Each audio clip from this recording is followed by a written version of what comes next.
In January, Sam Shankland's rating was 2,668, a similar number to the ones shown in his FIDE rating card since 2015.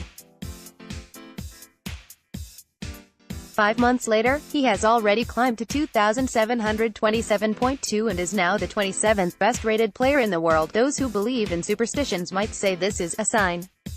His rise was accompanied by 3 consecutive wins in very strong tournaments.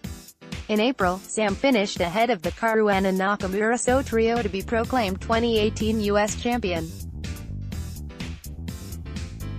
A few weeks later, he finished first at the Capablanca Memorial, leaving Alexei Zverev a distant 1.5 points behind. Only 12 days later, he flew to Montevideo to play the grueling American Continental. Thanks to his latest results, he arrived as the clear favorite. Second seed Jorge Quarry entered the event with a 2,659 ELO rating, a number that resembles Shankland's January mark. Shankland and Flores were in a league of their own. Photo, Uruguayan Chess Federation. When we last reported from Uruguay, Shankland was sharing the lead with Nuris Delgado and Diego Flores after 8 rounds.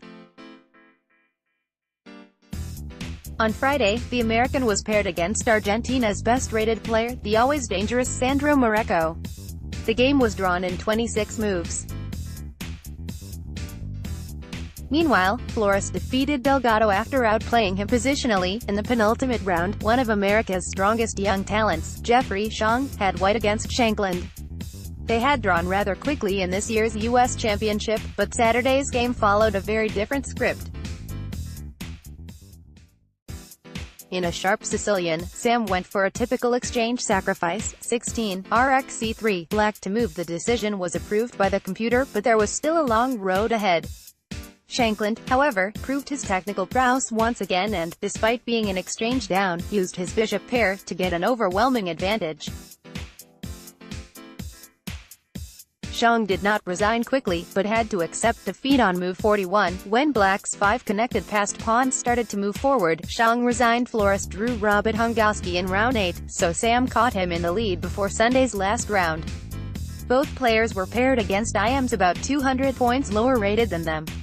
Only Shankland triumphed, however. His final victim was the winner of Wednesday's Blitz event, Tomas Sosa. The young Argentine already had a worse position, but his 18, e5 left his king too vulnerable. White to move after 19. dx5 bx e5 20, bd3 g6. Shankland finished the game in style. The attack on the king side is too strong. The sacrifice is screaming to be played. 21, bx g6, hx g6 22, rx g6 bg7 28, rh4 and White's rooks dominate the open g and h files. Sosa tried to find a perpetual, but to no avail. Resignation came on move 33. When Sosa resigned, it was not clear that Shankland would finish clear first, however, as Flores had a positional advantage against Peru's Brian Escalante. The advantage disappeared on move 29. First steps in positional play missing. Teaser, more. White to move here. Flores played 29, kf2 instead of the correct 29, d4. It's better to fix the black pawn on a light square in order to attack it later with the bishop. Escalante did not take long to equalize and the players agreed to a draw after 35 moves. Flores got a crucial win over Delgado. Photo, Uruguayan Chess Federation in the U.S.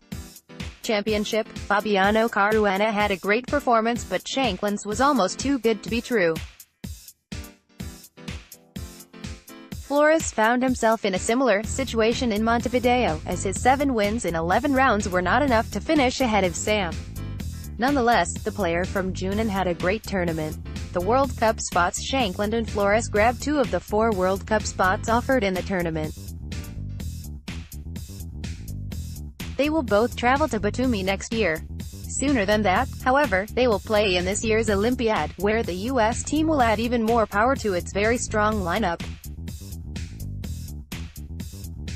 With 3 top 10 regulars and an inspired Shankland on 4th board, is it too much to call them clear favorites ahead of Russia? The American Continental Championship awards 4 tickets to the World Cup and does not use mathematical tiebreaks to allocate them.